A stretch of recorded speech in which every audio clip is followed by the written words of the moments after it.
Toni Kroos, Cristiano, Messi, todos ellos fueron víctimas de un equipo que ni siquiera era el favorito. Porque mientras todo el mundo juraba que la Francia de Mbappé iba a pasar por encima de todos en este mundial, la historia terminó siendo completamente diferente. Pero, ¿cómo fue que pasó todo esto? ¿Cómo una España llena de dudas y lesiones terminó retirando a las leyendas más grandes del fútbol? Para entender todo esto tenemos que ir años atrás. Era el año 2008 y un increíble entrenador llamado Luis Aragonés instaló algo en la selección española que quedaría hasta la actualidad. Subcampeón no se acuerda nadie. Entonces nosotros hemos venido aquí a ganar la Copa del Mundo y vamos a ir con un pensamiento positivo a por ella. Del subcampeón no se acuerda nadie. Están que si somos, que si hacemos fiesta, que hacemos fiestas y le ganamos. Y como somos mejores, además le vamos a ganar. Ahora, el subcampeón nadie. Eres subcampeón, eres qué, el subcampeón. Aragonés le quitó ese complejo de equipo chico e implantó una mentalidad ganadora en la selección. España siempre había estado en las sombras de selecciones como Alemania, Italia, Francia. Era una selección varios escalones por debajo de estas. Pero gracias al cambio de mentalidad y a la creación de un estilo de juego único, innovador, basado en la posesión y a una de las mejores generaciones del fútbol español, ese mismo año lograrían ganar la segunda Eurocopa en la historia de España. Esta aura ganadora se trasladó al equipo de Vicente del Bosque, quien 2 años después ganaría el Mundial de Sudáfrica 2010 y en el 2012 la Eurocopa nuevamente, dando una de las mejores exhibiciones en la historia de las finales contra Italia. Tal vez todo esto no tuvo el reconocimiento adecuado, pero para cualquier selección, ganar los 3 títulos internacionales más importantes de manera consecutiva es un logro increíble, pero como todo, no sería perfecto. En el 2014 parecía que España volvería a hacer historia en un mundial, pero en fase de grupos acabaría perdiendo contra Holanda 5-1 y contra Chile 2-0, quedando eliminados.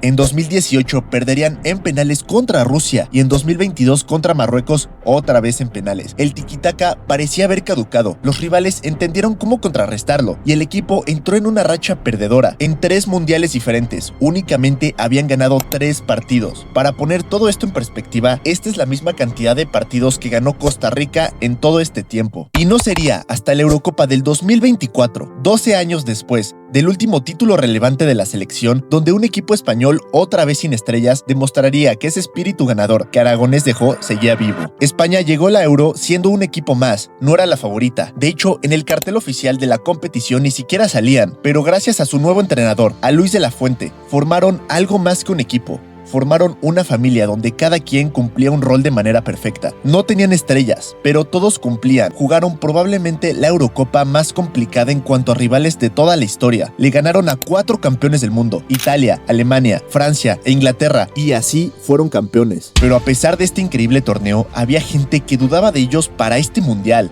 Es innegable que Lamine Yamal ya es una estrella del fútbol y no es una simple promesa. No podemos decir que la España actual juega sin figuras, porque sería una mentira, pero la pregunta para antes de este mundial era qué tan bien llegaban. Rodri llegó tras perderse 27 partidos y sumar más de 130 días de baja con el Manchester City por lesión. Nico también llegó con molestias. Y Lamine, que llegó apenas recuperado tras sufrir una lesión unos meses atrás. España debutaría el 15 de junio contra la sorpresa del mundial, la selección de Cabo Verde. Un equipo que, a pesar de haber clasificado directamente siendo dominante en su grupo, seguía siendo una selección muy débil comparada con el campeón de Europa. Y después de ver cómo Alemania goleó a Curazao, muchos esperaban ver a España destrozando a la pequeña isla africana. Pero después de los 90 minutos no hubo un solo gol. Hubo varios tiros, hubo uno de Ferran Torres, pero todos acabaron criticando a España otra vez. Las mismas dudas de siempre. Por suerte para ellos, el partido contra Arabia Saudita sería mucho mejor. Acabarían goleando 4-0 con el primer gol de Lamine Yamal en mundiales incluido. España estaba clasificada, pero para evitar enfrentar a Argentina en 16avos tenía que quedar como primero de grupo. El 26 de junio se enfrentarían a Uruguay, una selección que salió a jugar como si fuera un partido de Copa Libertadores. Fue un partido muy físico, muy parejo, y si no hubiera sido por el error ridículo de Muslera, que terminó saliendo del campo al descanso, y por la roja de Canovio, probablemente hubieran empatado el partido.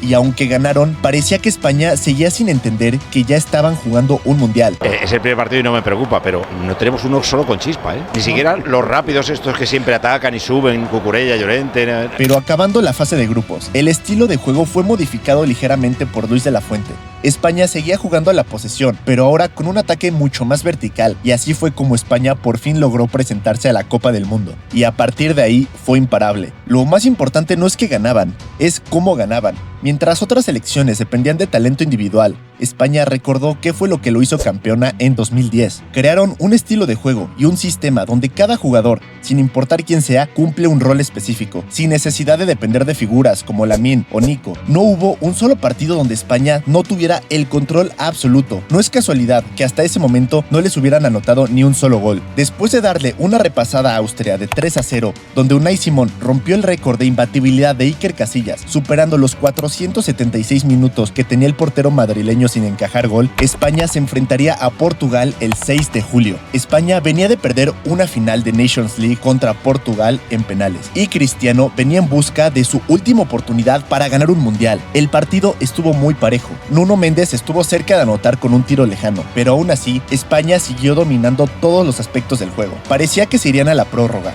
pero apareció Mikel Merino, uno de los héroes de la Eurocopa. Con una asistencia de Ferran llegó su gol y eliminó a Cristiano Ronaldo de lo que es probablemente su último mundial. Recordemos que en la Eurocopa del 2024 España retiró a Kroos, ganándole su último partido con la selección alemana, y ahora Cristiano se convertiría en su siguiente víctima, pero no serían los únicos. Contra Bélgica, España recibiría su primer gol en toda la Copa del Mundo. Fue un partido mucho más parejo de lo esperado, ya que Bélgica no es la misma selección que era hace unos años. Pero sin mucho problema, Merino volvió a aparecer y España regresaría a las semifinales por segunda vez en su historia. Y esta vez, la víctima sería Kevin De Bruyne, quien con su edad es probable que tampoco vuelva a jugar un mundial. Por el otro lado, llegaba la Francia de Mbappé, Olise, de Dembélé. Era la tercera semifinal consecutiva entre estos dos equipos. Francia fue indiscutiblemente la mejor selección dentro de la fase de grupos y venía en búsqueda de su tercera final consecutiva en mundiales. Y aunque España había ganado sus dos enfrentamientos anteriores contra ellos, todo el mundo consideraba que Francia llegaba como un equipo mucho más fuerte. Empezó el partido y nada más lejos de la realidad. España volvió a dominar el partido de la misma manera que hizo los 6 partidos anteriores, y Francia se fue del mundial sin poder anotarles un solo gol. Argentina, por el otro lado, venía de remontar varios partidos. Tuvieron uno de los grupos y caminos más fáciles para llegar hasta la final, pero aún así casi se van contra Egipto, y contra Inglaterra se les estaba complicando mucho. Tenían a toda la prensa en su contra, ya que mucha gente aseguraba que estaban siendo nuevamente favorecidos por la FIFA e Infantino, y al final tenían la ventaja de tener al mejor jugador de toda la historia. 19 de julio, la foto que meses antes se viralizó se volvió realidad. Lamine volvió a encontrarse con Messi, pero esta vez no fue en una bañera, sino que fue en la final del mundo.